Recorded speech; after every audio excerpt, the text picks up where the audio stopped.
his qilgan taqdirda ham buning kelib chiqish manbaini tushunib yetolmaganlikdan hech chiqish yo'li topolmay o'z dushmanidan haq talab va barobarlikdan boshqani talab qilmaslik yo'lini tanlaganlar.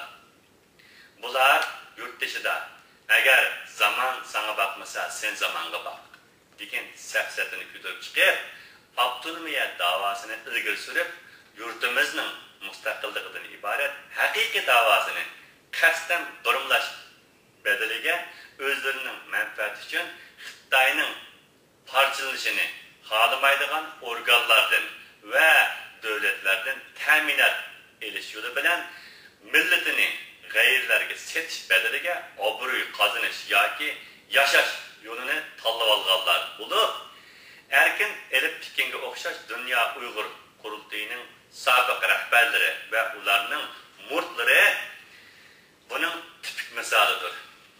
4. Og'izdilar, yani tilidilar, vatan millat xizmat qilishni to'xtamay so'zlab, amaliyotda hech qanday fidokorlik qilishni xohlamaydigan, hatto men qilmagandan keyin yoki qilolmagandan keyin boshqalarni qilmasin yoki qilolmasin degan qizg'anchiqlik xarakteri bilan vatanning ozodligi uchun haqiqiy fidokorlik ko'rsatayotganlarni har xil chora tadbir va suiqasdlar bilan yo'qotish yo'lida manganlar. Hatto payt kelsa boshqalarning emgak mevasini tortib edib, o'zining qilib ko'rsatish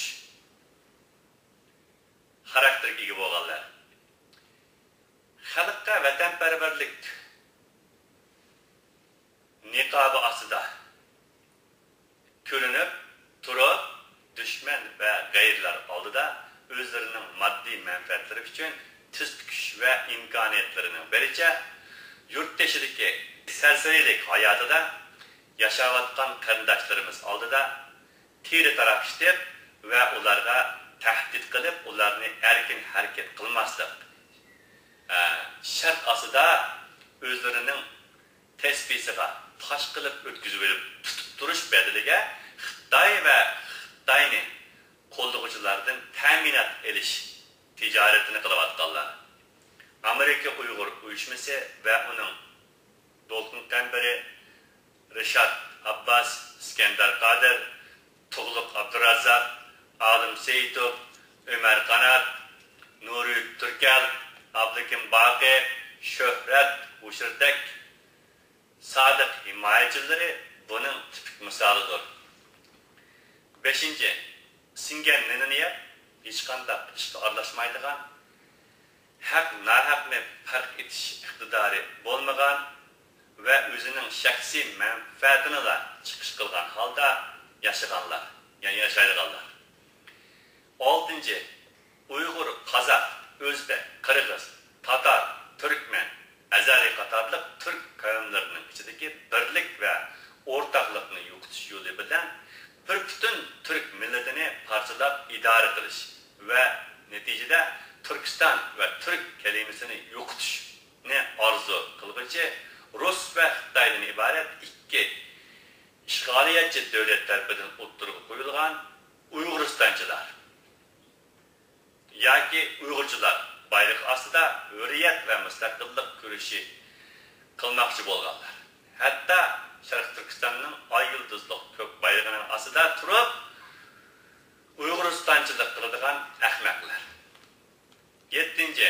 Yuqorqi 6 xil yo'ldagi insonlarni bir-biriga kishkirtib, bularning o'rtasida davomli ixtilof tug'dirib, bularni hargizmi birlashtirmaslik kesiliga giribdor bo'lganlar va o'zlarining bu xil illatlarga duchor bo'lganliklarini his qilolmagan holda buningdan zevk oladigan, hatto o'zlarining hosil qilgan bu mahsulotini dastan qilib va buni ko'tarib olib dushmanlarga sovg'a qilish bedeliga yashaydiganlar, ya'ni yashovchilar.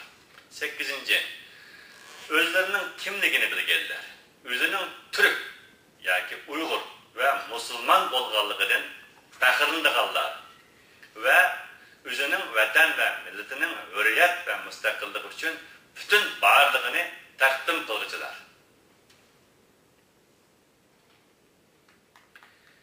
Xulosa qilganda, Sürgünlük Sharq Turkiston hukumati mana bu eng oxirgi yashash yo'lini, ya'ni 8-xildagi yashash yo'lini tanlab olganlarning hukumati bo'lib, u hargizmi boshqalarning qiyos qilganidek har turli imtiyozlarni ko'zlab, o'zlarining milliy manfaatiga xiloflik qilgan holda boshqalarning qo'li bilan qurilgan qo'rchoq hukumat emasdir.